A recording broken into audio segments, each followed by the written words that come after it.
నమస్తే, welcome to of the record. Jubilee hills ప్రచారం రోజుకో తీరుగా మారుతోంది.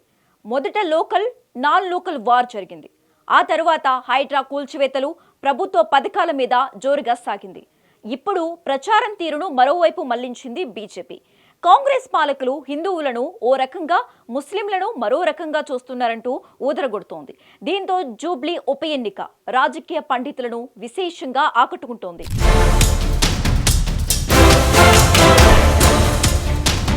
జూబ్లీహిల్స్ ఉప ఎన్నికల ప్రచారం జోరుగా సాగుతుంది. తాము ప్రవేశపెట్టిన పథకాలే తమను గెలిపిస్తాయంటూ కాంగ్రెస్ నేతలు చెబుతున్నారు. ఇక ముఖ్యమంత్రి రేవంత్ రెడ్డి కూడా తమ అభ్యర్థి నవీన్ యాదవ్ 30,000 మెజార్టీతో గెలవడం ఖాయమంటూ తేల్చేశారు. తెలంగాణ మంత్రులు, ఎమ్మెల్యేలు, కార్పొరేషన్ల చైర్మన్లు కాలికి బలపం కట్టుకుని వాడవాడా ప్రచారం చేస్తున్నారు.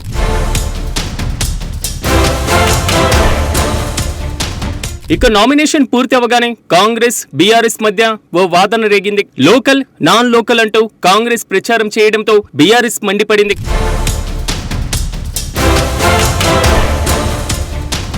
తమ అభ్యర్థి నవీన్ యాదవ్ పక్కా లోకల్ అంటూ ప్రచారం చేయడంపై బీఆర్ఎస్ కూడా ఎదురు దాడికి దిగింది. ప్రజాస్వామ్యంలో లోకల్, నాన్ లోకల్ ఏంటని బీఆర్ఎస్ నేతలు మండిపడ్డారు. 10 ఏళ్లకు పైగా ఎమ్మెల్యేగా చేసినటువంటి వ్యక్తి సతీమణి నాన్ లోకల్ ఎలా అవుతారని ప్రశ్నించడంతో ఆ ఇష్యూ కూసింత చల్లబడినట్లుగా కనిపిస్తుంది.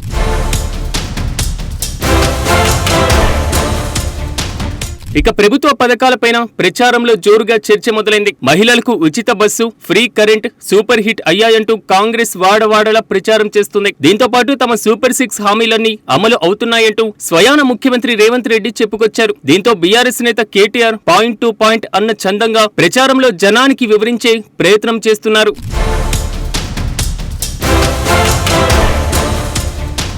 హైడ్రా కూల్చివేతలు ప్రధానంగా ప్రస్తావిస్తున్నారు కేటీఆర్ అండ్ టీం. ఈ పోటీలో కారు వర్సెస్ బుల్డోజర్ అంటూ చెబుతున్నారు.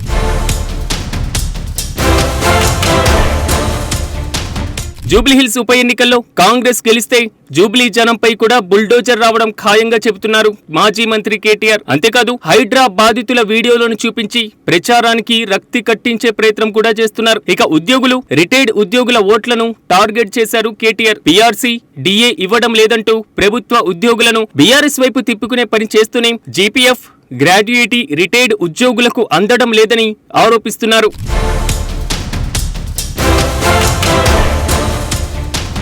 ముఖ్యంగా మధ్యతరగతి ఓట్లను ప్రభావితం చేసే ఫీజు రియంబర్స్మెంట్ కూడా ఇప్పటిదాకా ఎందుకు ఇవ్వలేదని రేవంత్ రెడ్డి ప్రభుత్వాన్ని ప్రశ్నిస్తున్నారు. దీంతో ఈ వర్గాల ప్రజలు ఆలోచనలో పడినట్లుగా ప్రచారం జరుగుతుంది. మరోవైపు హైడ్రా అంశంపై ఇప్పటిదాకా క్లారిటీ ఇవ్వలేకపోతున్నారట కాంగ్రెస్ నేతలు. అలాగే ఫీజు రియంబర్స్మెంట్ మీద కమిటీ ప్రస్తావించి సైలెంట్ అవుతున్నట్లుగా తెలుస్తోంది. దీంతో ఈ రెండు ప్రధాన విషయాలను డైవర్ట్ చేసేటువంటి విధంగా జనంలోకి వెళ్లే ప్రయత్నం కాంగ్రెస్ నేతలు చేస్తున్నట్లు తెలుస్తోంది.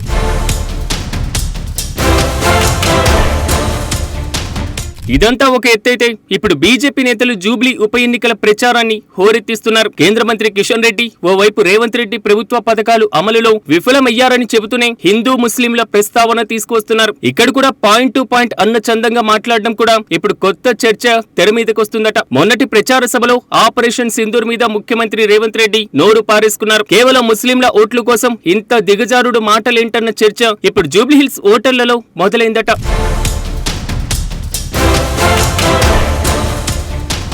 ఇక రేవంత్ రెడ్డి తీరును ప్రచార సభ సాక్షిగా ప్రశ్నించారు కేంద్ర మంత్రి కిషన్ రెడ్డి. అలాగే ముస్లింలకు శ్మశాన వాటిక కోసం ఆర్మీ ల్యాండ్ ఇవ్వాలని ప్రయత్నించిన రేవంత్ పెద్దమ్మ ఆలయం కూల్చివేతలపైన ఎందుకు నోరు మెతపడం లేదన్నారు. ఇలా రేవంత్ రెడ్డి వ్యాఖ్యలకు 1 by 1 కౌంటర్ ఇస్తున్న కిషన్ రెడ్డి హిందూ, ముస్లింల ప్రస్తావన తేవడంతో జూబ్లీ బైపోల్ ప్రచార తీరు ఎటు వెళ్తుందో అర్థం కాని పరిస్థితి ఏర్పడినట్లు విశ్లేషకులు అభిప్రాయపడుతున్నారు.